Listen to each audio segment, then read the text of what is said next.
মুর্শিদাবাদের শামশেরগঞ্জের জাফরাবাদ এই বাড়িতেও হামলা চালিয়েছিল দুষ্কৃতীরা। এই বাড়ির হামলায় পরিবারের 2 পুরুষ সদস্য জানে শেষ হয়ে গিয়েছে। মৃতদের নাম হরগোবিন্দ দাস ও চন্দন দাস। এবার সেই ঘটনা খতিয়ে দেখতে পাঠানো হচ্ছে জাতীয় মানবাধিকার কমিশনের প্রতিনিধি দলকে।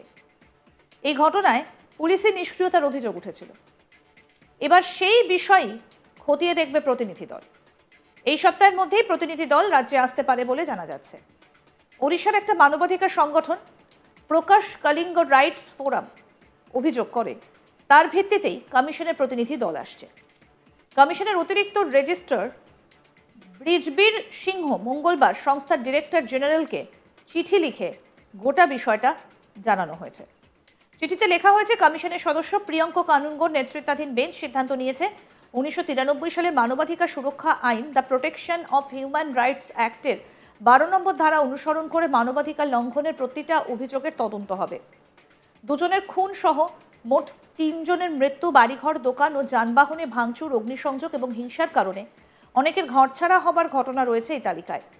কমিশনের একটা সূত্র জানাচ্ছে, মুর্শিদাবাদ জেলার বিভিন্ন গ্রামে ঘুরে হিংসায় ক্ষতিগ্রস্তদের অভিযোগ নথিভুক্ত করবে এই প্রতিনিধি দল। শামশেরগঞ্জ, ধুলিয়ান, সুতি এলাকাতেও জাতীয় মানবাধিকার কমিশনের প্রতিনিধিরা যেতে পারেন বলে সূত্রের খবর।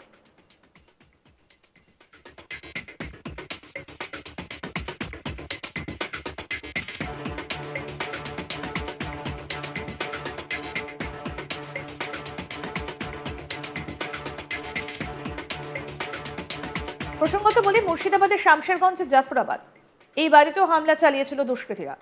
এই বাড়ির হামলায় পরিবারের 2 পুরুষ সদস্য জানে শেষ হয়ে গিয়েছেন। মৃতদের নাম হরগোবিন্দ দাস এবং চন্দন দাস।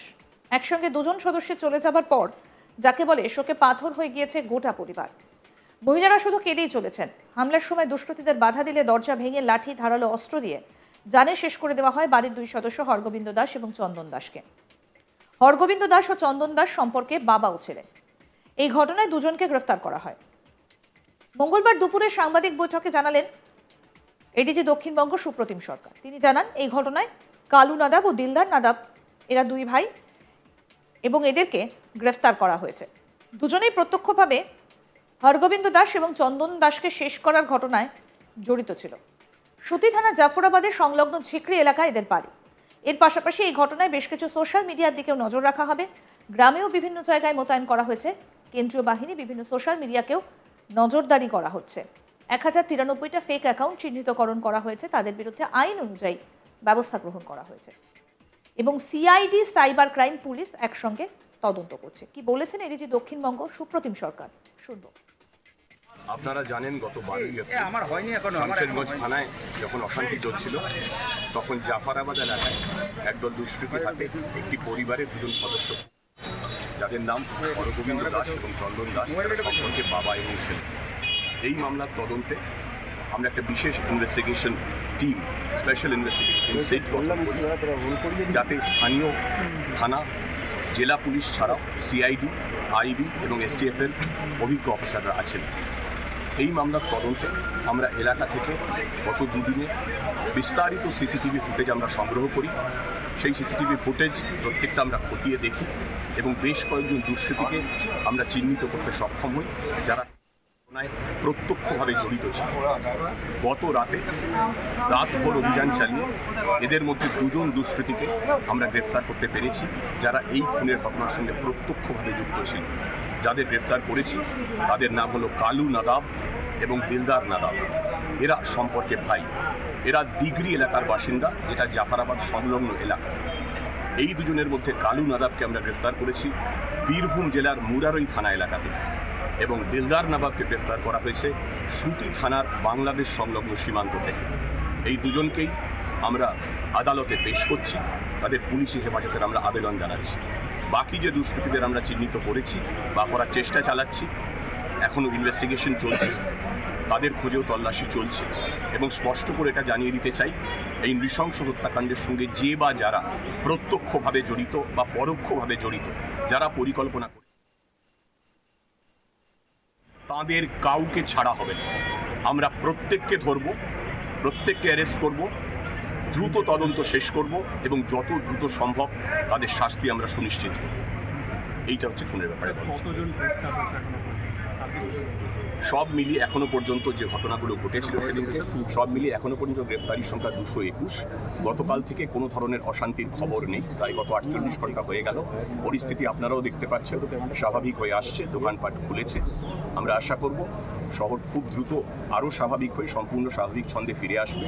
রাজ্য পুলিশ এবং বিএসএফ সিআরপিএফ টহল দিচ্ছে, আপনারা দেখতে পাচ্ছেন।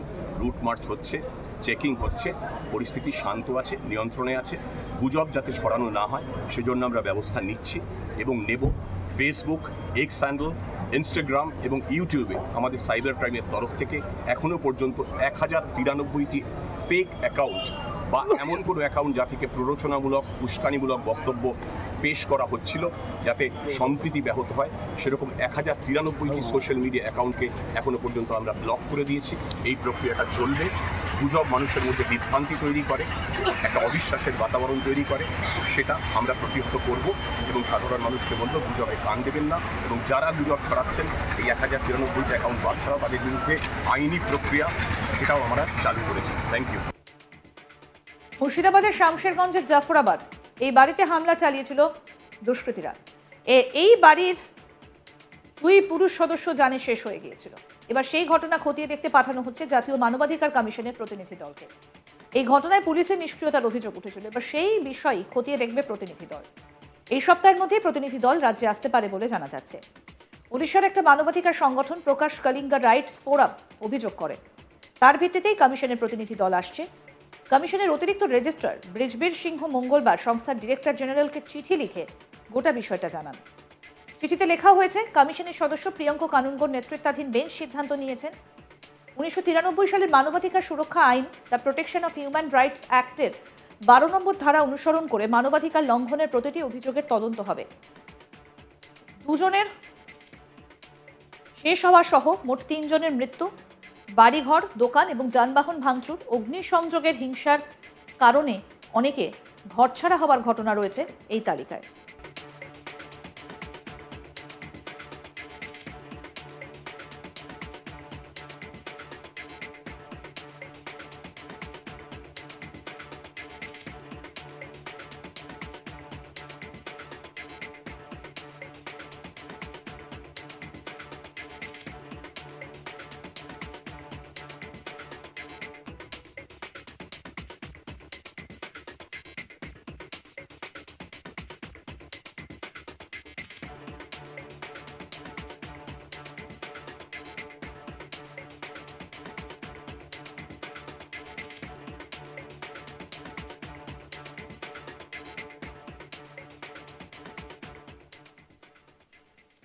আরো আপডেট পেতে দেখতে থাকুন আজ তাক বাংলা। সাবস্ক্রাইব করুন, নোটিফিকেশন পেতে বেল বাটন অপশন প্রেস করুন, হোয়াটসঅ্যাপেও ফলো করুন আজ তাক বাংলা।